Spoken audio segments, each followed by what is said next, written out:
नमस्कार, स्वागत है आप सभी का हमारे बेहद खास प्रोग्राम में। मैं हूं आपके साथ शैलजा त्यागी। दर्शकों, हकीम सुलेमान खान साहब की टीम पहुंच गई है भोपाल, और भोपाल में मैं जिनके घर मौजूद हूं उनका नाम है नारायण सिंह जी। नारायण सिंह जी हकीम साहब से जुड़े हुए हैं और उन्होंने अपने घर हमें आने का मौका दिया और उनकी सेहत का हाल जानने का भी हमें मौका मिला है। तो चलिए आपको भी मिलवाती हूँ मैं नारायण सिंह जी से और ख़ास बातचीत उनसे करते हैं। बहुत बहुत स्वागत है सर आपका। नमस्कार जी। कैसे हैं आप? अच्छा हूँ जी। नारायण सिंह जी, हमें और हमारे दर्शकों को अपने बारे में पहले बताएं, आप क्या करते हैं या क्या करते थे, उम्र क्या है, घर में कौन कौन है और भोपाल में आप कब से हैं? मैं नारायण सिंह हाड़ा, रहने वाला भोपाल के पास सीहोर का हूँ।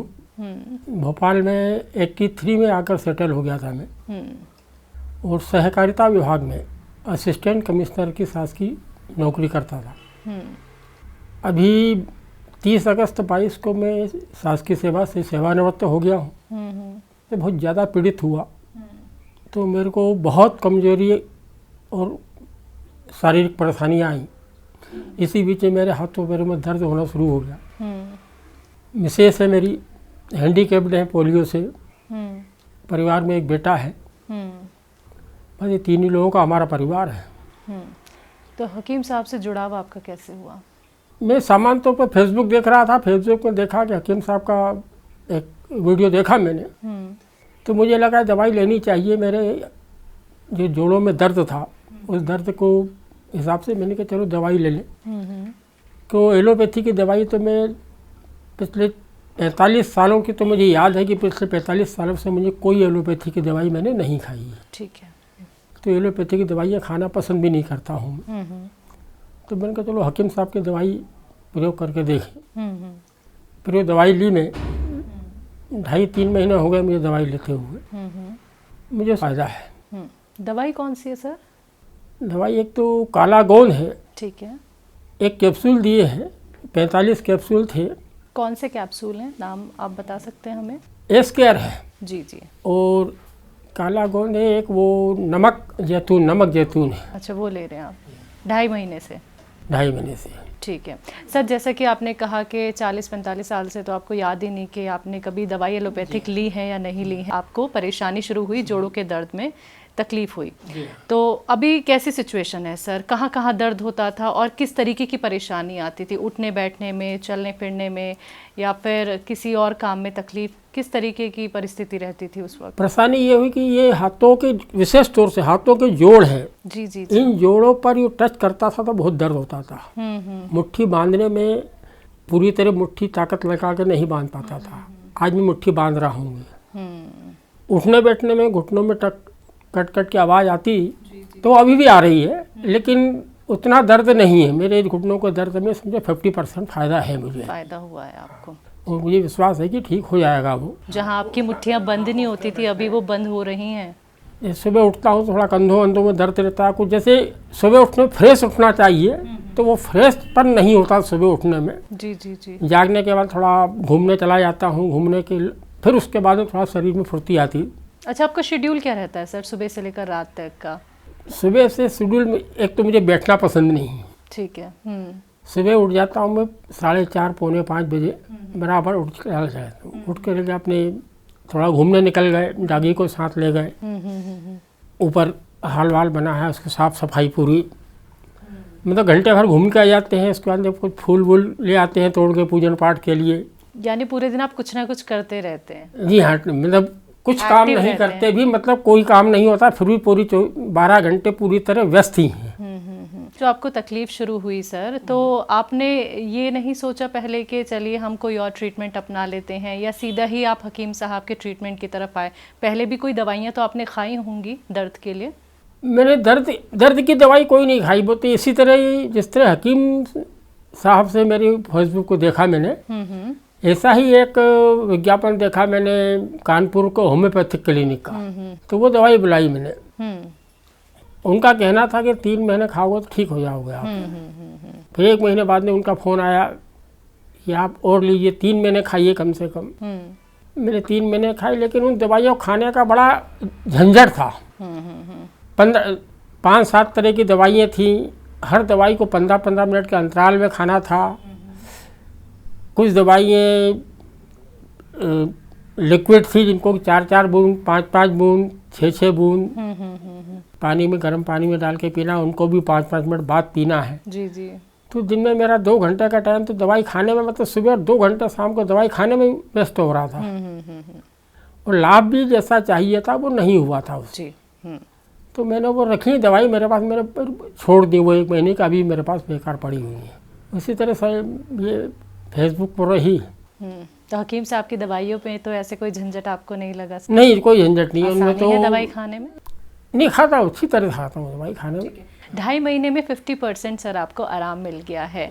तो ये यकीन भी है आपको कि आने वाले समय में आप कैसे भी ठीक हो जाएंगे। एक कम समय में आपको अच्छा रिजल्ट सर मिला है। और आपने फेसबुक पे ही हकीम साहब का प्रोग्राम देखा था, सिर्फ आपने एक कन्वर्सेशन हकीम साहब की सुनी थी, फिर आपने वो दवाई भी मंगा ली। तो विश्वास होना बहुत बड़ी बात होती है, क्योंकि जब हमें कोई तकलीफ़ हो जाती है जो कि हमें 40-45 साल पहले कभी रही नहीं, फिर भरोसा करना मुश्किल होता है थोड़ा कि हम किसकी दवाई लें, किसकी दवाई ना लें। लेकिन हकीम साहब पे आपने भरोसा दिखाया, आपने उनकी दवाई ली और आपको आराम मिला है सर। तो आप यूनानी ट्रीटमेंट को कितना बेहतर मानते हैं? आपका अनुभव क्या कहता है?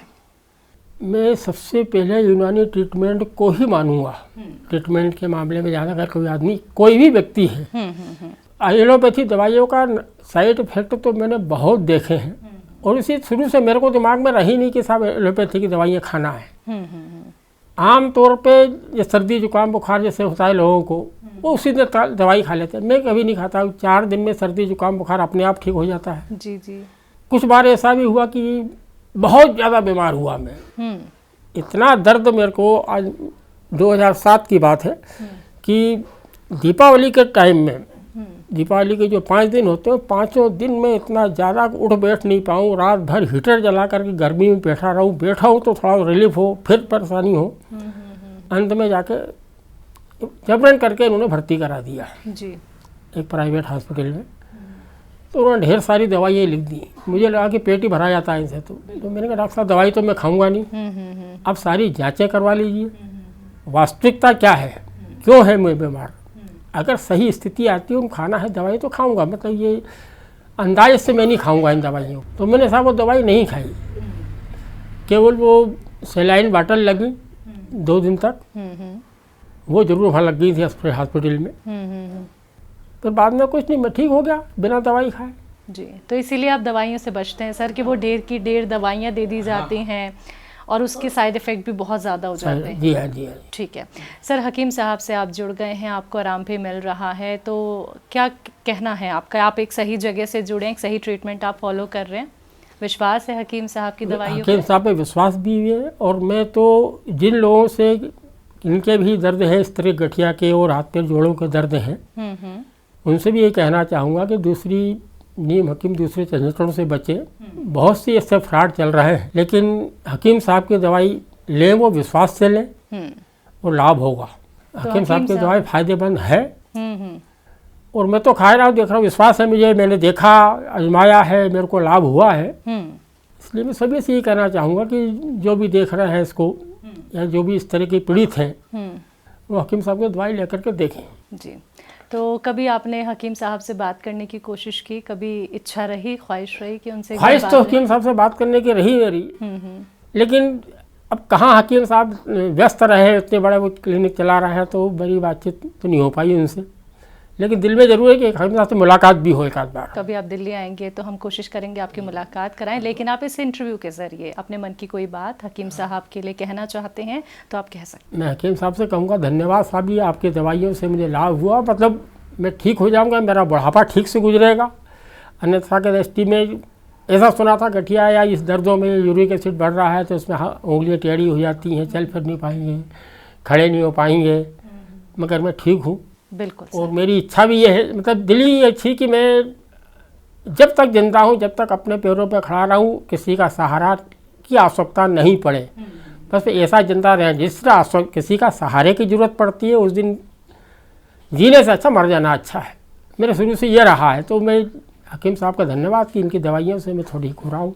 जी जी, इंडिपेंडेंट रहना चाहते हैं सर, किसी पे बोझ नहीं बनना चाहता, किसी का सहारा बन जाऊं, लेकिन सहारा लूं ना। जी जी जी, बहुत अच्छी सोच है सर, तभी आप अपने आप को व्यस्त रखते हैं पूरे दिन। अच्छा, एक और चीज़ जानना चाहूँगी, आप हमारे दर्शकों को अपनी उम्र ज़रूर बताएं सर। मेरी उम्र अभी देखो, अब कुछ बातें ऐसी होती है जो कि कहने कि एक्चुअल उम्र मेरी है 68 ईयर्स, क्योंकि मार्कशीट वगैरह में कम लिखा गई थी, तो 62 साल मैंने नौकरी करी और अभी 22 में, मतलब शासकीय रिकॉर्ड के अनुसार मैं 63 का हूँ। जी जी, तो सर बहुत बहुत शुक्रिया, आपने अपना वक्त हमें दिया, और जैसे जैसे आपकी उम्र बढ़ती जाए सर, आप ऐसे ही हेल्दी और फिट और फाइन रहें सर, और वाकई में आपको किसी की ज़रूरत ना पड़े, क्योंकि आप ये बेहतर तरीके से जानते हैं कि आपको कौन सा ट्रीटमेंट अपनाना है, और सही ट्रीटमेंट अपना के आप ऐसे ही सेहतमंद रहें और स्वस्थ रहें सर। हमारी पूरी टीम की तरफ से आपको बहुत सारी दुआएं सर। बहुत बहुत शुक्रिया अपना वक्त देने के लिए। धन्यवाद। मैं भी यही चाहता हूँ कि बस स्वस्थ रहूँ जी, और दुनिया स्वस्थ रहे, दूसरे स्वस्थ रहेंगे तो हम भी स्वस्थ हैं जी। तो दर्शकों, आप सभी ने सुना अभी नारायण सर को, जिन्होंने अपना अनुभव हमारे साथ शेयर किया है हकीम साहब से जुड़ के। देखिए, ये वो जानकारी होती है जो हम आप तक पहुंचाना चाहते हैं, रियलिटी, और हमारे पेशेंट जो हमारे साथ जुड़े हैं और कितना उनको फ़ायदा मिला है, तो आप भी ये फ़ायदा उठा सकते हैं, उम्र चाहे कोई भी क्यों ना हो। मैं हमेशा कहती हूँ, एक सही ट्रीटमेंट फॉलो करेंगे, यूनानी या घरेलू नुस्खे, और हमारे साथ जुड़ेंगे, तो यकीनन बीमारी छोटी हो चाहे बड़ी हो, वक्त थोड़ा सा लगता है, लेकिन आपको अच्छे रिजल्ट देखने को मिलते हैं। एक बार फिर से मैं हाजिर होंगी एक और नए दर्शक के साथ, आपको भी एक बार फिर से मैं एक और नए दर्शक से मिलवाऊंगी, लेकिन आज के इस खास कार्यक्रम में बस इतना ही। मुझे दीजिए इजाजत, नमस्कार।